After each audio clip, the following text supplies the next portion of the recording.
Smaug lay, with wings folded like an immeasurable bat, turned partly on one side, so that the hobbit could see his underparts and his long pale belly, crusted with gems and fragments of gold from his long lying on his costly bed.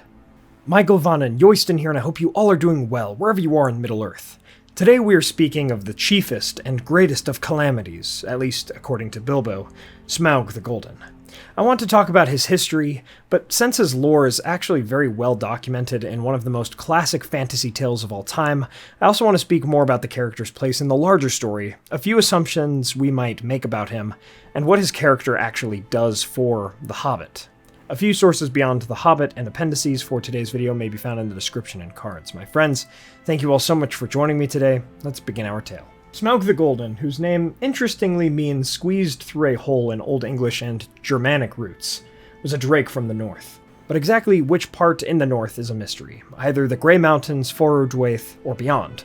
Nor do we know exactly when he was born, for Smaug may have actually been thousands of years old, a great fire drake of the First Age and the Wars of Beleriand, one bred in Angband by Morgoth before or during the War of Wrath, one of those winged dragons that had come after Glaurung, the father of dragons, or Smaug might have simply been the last great offspring of some large dragon of Morgoth who passed away before Smaug's infamous and evil deeds near the end of the Third Age, since we do know Smaug was the greatest dragon of his time. And indeed, Smaug is called the last of the great fire drakes. Again, the time frame being that last part of the Third Age. Smaug the Mighty, potentially, then fled as Morgoth lost the war in the First Age, similar to at least one Balrog, Durin's Bane, or perhaps such escapees were his parents instead. I don't know, there are great arguments to be made on either side of this debate. I've also wondered, in many past videos, whether or not dragons truly have free will in Tolkien's Middle-earth, seeing that Morgoth could only corrupt and pervert, not truly create with the fire of free will, which is called the Flame Imperishable. And Smaug is no exception to this. Perhaps Smaug was simply a lingering vessel of Morgoth's malice in Middle-earth, and in place of Smaug's spirit, it may have simply been the evil of Melkor, or an echo of it, but regardless, somehow, Smaug would learn of the dwarven colony turned kingdom, Erebor, and he would know of its vast wealth. Perhaps it was through the curse of greed from the Ring of Durin, perhaps not. But either way, in the year 2770 of the Third Age, Smaug gave into his vices of wrath and greed, coveting the gold of the dwarves, and he came like a hurricane down from the north upon the lonely mountain, sending the dwarves of that kingdom into exile, and making their home and the surrounding area his desolation. The treasure he claimed, and would seldom leave the mountain but for food, sometimes people and maidens especially. Now, of course, we know this story, the tale of the Hobbit there and back again. The dwarves would, with the aid and leadership of Gandalf, recruit Bilbo Baggins, a hobbit of the Shire in 2941 of the Third Age, to burglarize and spy upon the dragon. He would do that and so much more, proving Gandalf's faith in him well placed, and he would use the ring to burgle a great golden cup from Smaug, leading to Smaug awakening from his long and gluttonous slumber to scour the mountainside looking for the thief, and eventually it would lead to a conversation between an invisible Bilbo and Smaug. And Smaug would then attack the mountainside, trapping Thorin's company inside, and head for Lake Town, but not before Bilbo spoke of a weakness he had spotted in Smaug's armor, leading to a nearby thrush communicating this to Bard the Bowman of Lake Town. And this would cause the fall of the dragon as Smaug went on to attack the men of the lake, and the dragon would be hit by Bard's lucky black arrow, and Smaug would then crush the town with his fall. His body and bones would stay there in the lake forevermore afterwards, and Lake Town would be rebuilt further upstream after the rest of the events of The Hobbit. Again, this is one of the best-known dragons in all of fiction. It would be silly of me to just make a video that rehashes The Hobbit with lore that most everyone already knows. However, Smaug, like quite a few parts of The Hobbit, is a fascinating thing when applied to the greater lore around him, as well as his place in the story. For instance, I spoke of the possibility of Smaug coming from Angband. While this could be the case, this also would imply some younger but still very powerful version of Smaug that was around during the entirety of the Second Age, during Sauron's wars with the West, and so forth, but he was absolutely dormant from the stories. Why? What caused him to stir when he did in the late Third Age, but not earlier? Where did Smaug live before he attacked Erebor, other than just the vast north?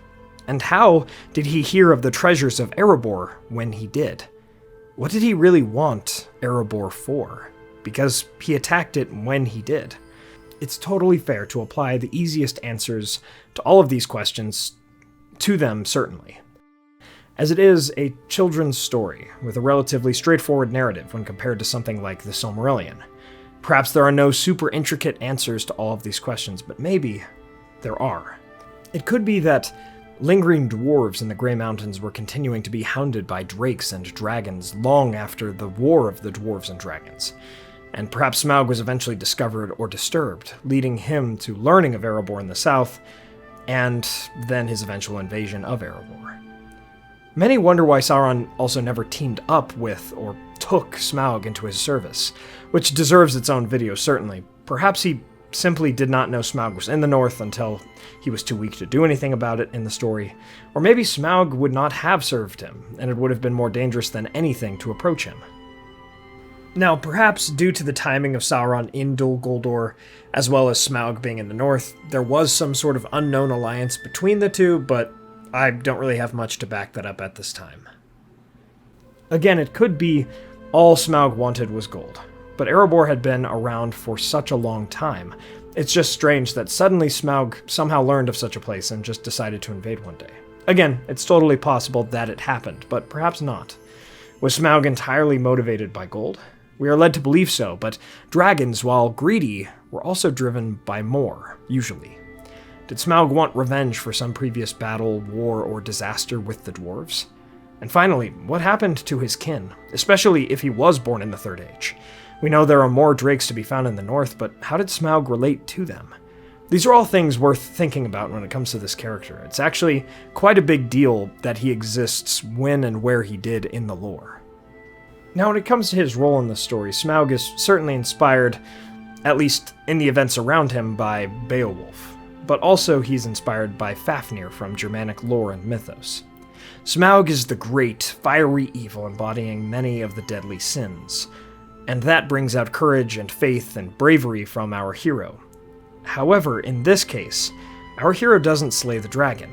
In fact, even though Bilbo sets out to explicitly counteract Smaug, not necessarily to slay him, but again to counteract him, his greatest moment comes afterwards, in the theft of the Arkenstone, and the compromise that could be brokered for the refugees of Laketown, one of whom did slay the dragon. Sure, Smaug brings our hero to great heights, bragging about his accomplishments to Smaug in riddle form, matching and contending with the mighty personality, wit, and ego of the Red Golden Dragon. But Bilbo was really not a burglar to act against the dragon in the end, but he was a burglar to act against the Dwarven King, who took the dragon's place afterwards.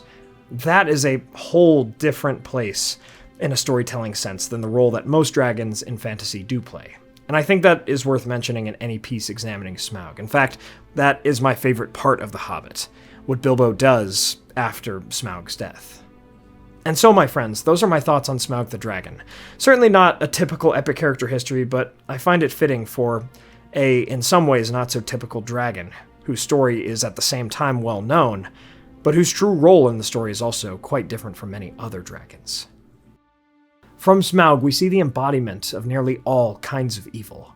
Such evil should make us rise above it, and become the best versions of ourselves to overcome it. Thank you all so much for watching. I hope you all enjoyed this video on Smaug. If you did, please be sure to hit that like button and share this with a friend. What are your thoughts on Smaug? Let me know in the comments below. If you'd like to support the channel, please consider getting some candles for our friends Mythologie Candles, or order some Weta or United Cutlery Lord of the Rings swords, statues, and other replicas from Castle Kon, who does international shipping, and use the code WEST at checkout. And please check out our merch and Patreon. Also, please take a look at Zeewood and their wood-carved maps and clocks, and use the code in the description for 15% off at checkout.